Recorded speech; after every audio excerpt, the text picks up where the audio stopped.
So when you're in Civil 3D, you'll have this tab on the left-hand side here. And if your tool space looks different, sometimes for whatever reason it opens in Survey or Toolbox, you want to be in the Prospector tab. That's the most commonly used tab on this toolbox that we're going to utilize. So if you're missing a number or it looks different, you also may be in Start over here rather than Drawing 1. So just be sure that your tools are in the right order. So as far as importing points go, if you look at the top of the screen here, we're going to be right in the Home tab. There's a drop-down menu for points. And I'm just going to click the first one, which is Point Creation Tools. And it brings up this dialog box. And if you kind of scroll across the top, this one all the way over to the right, if you hover over it, see right where my cursor is? It says Import Points, which sounds a lot like what we want to do, right? So if I select that, we get this second dialog box. So what I want to do, if you click the AutoCAD uses a plus and an X in a lot of their dialog boxes for add and remove. If I click that add button, and I locate my desktop where I put this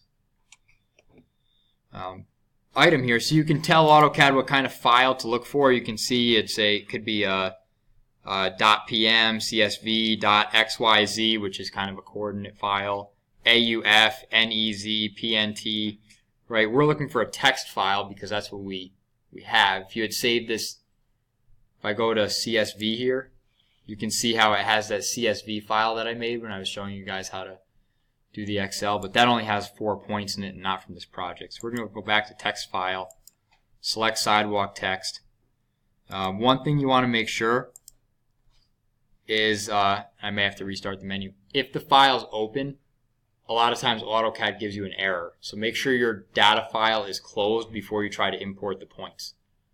And the reason it gives you the error is it doesn't want you importing at the same time you're trying to edit, because then it can't be sure that it has the most updated file. So I get the little green check mark. I know I'm good to go. And we know it's a comma delineated file, and from being in there, does anybody remember what format those points were in? What information did we have?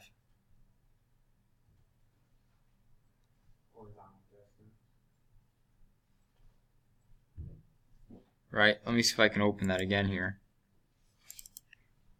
You got to understand what kind of data you're putting into it. So if we go back here and I just highlight another one of these, remember when I went through this? So 1007, that's a point number, P. This is an N, northing. This is an easting, right, E, so PNE. 105, that's the elevation, that's a Z. And then the last one here is your description, PNEZD, point, northing, easting, Z, which is a Z-plane axis, elevation, D, description. Close that. So I'm going to tell it that it is a comma delineated PNEZD format. And if you look down here at the bottom, in this little box here, you can see point number, easting, northing. We got to do PNEZD, not PEN. All right, PNEZD. Don't get dyslexic with the. Some of them are easting, northing. Make sure we're doing northing, easting. All right, PNEZD, comma delineated, and you can see point, northing, easting, point elevation, and description. You can add these to a point group. You see I don't have a point group. Real simple. I'm going to add one here. Let's see.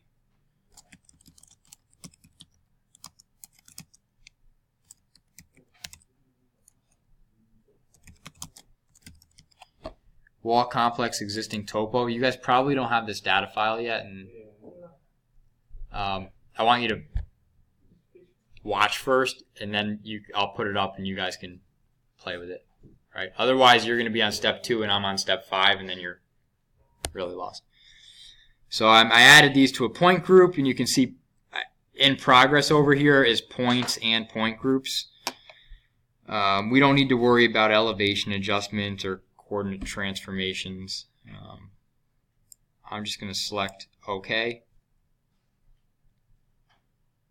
And AutoCAD will think for some determined period of time. Close that data box. And if I triple click on my mouse, center button, this button, is zooms extents, which is the total extents of everything you've drawn. And these are our points.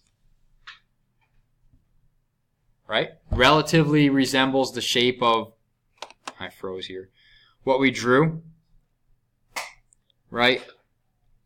CBR is probably catch basin round, CRN is probably a corner of a building, CRN is probably a corner of the building, right? Shows a nice cross section across the road too. Don't fall asleep too much. You can see the points we're taking. Jesus, this stuff puts me to sleep. Pretty. Sorry. I think it's great because it's AutoCAD, but I can see you guys are like. I'm dying. But this stuff is powerful. You can tell a surveyor you know a little bit of Civil 3D. And I apologize. I know I'm going through probably more information than you want to know, but it's really important to know how the software works to effectively use it. Right? Okay, so now I have my points in here. I'm just going to flip this to a 3D view.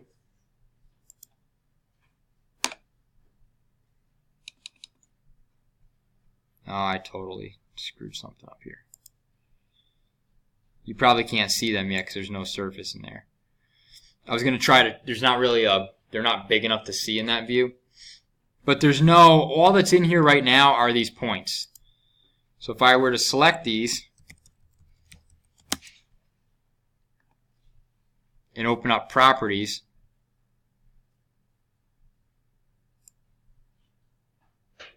you can see that they have a northing, an easting, a northing, and a point elevation right in properties, which is good. If you remember back to last time we played with Civil 3D, we talked about, put properties over here for now.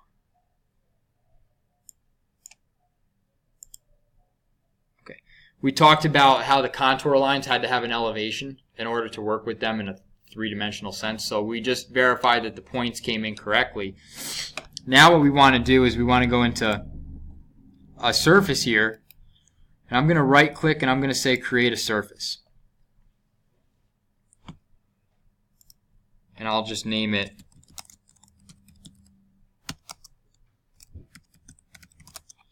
wall complex existing. You can put a description here, phase 1, phase 2, whatever, it's infinite with your projects. As far as the style goes, you can change these. You could do 1 foot and 5 foot, 2 foot and 10 foot. So maybe we'll do 1 foot and 5 foot style. We'll see how that comes out. You could change the rendering material to be grass or whatever you want it to do. So we created the surface. And if you remember back to last time, when we expanded the surface and definition, this is where last time we talked, we went and we right-clicked on contours and we added contours to our surface. And that's how we created our surface. Does that make sense? We don't have contours this time. So what we want to do is I'm going to take here and I want to add a point group, and I want to add wall complex existing, apply.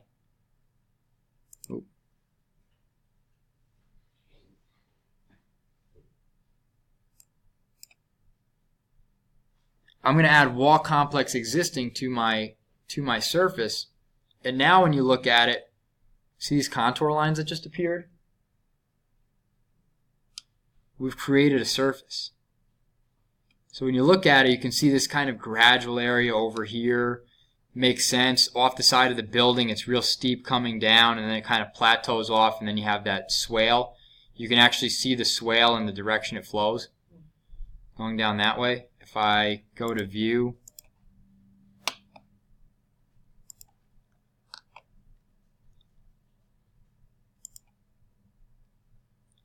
conceptual here, I can orbit this, and you can kind of get a sense for it.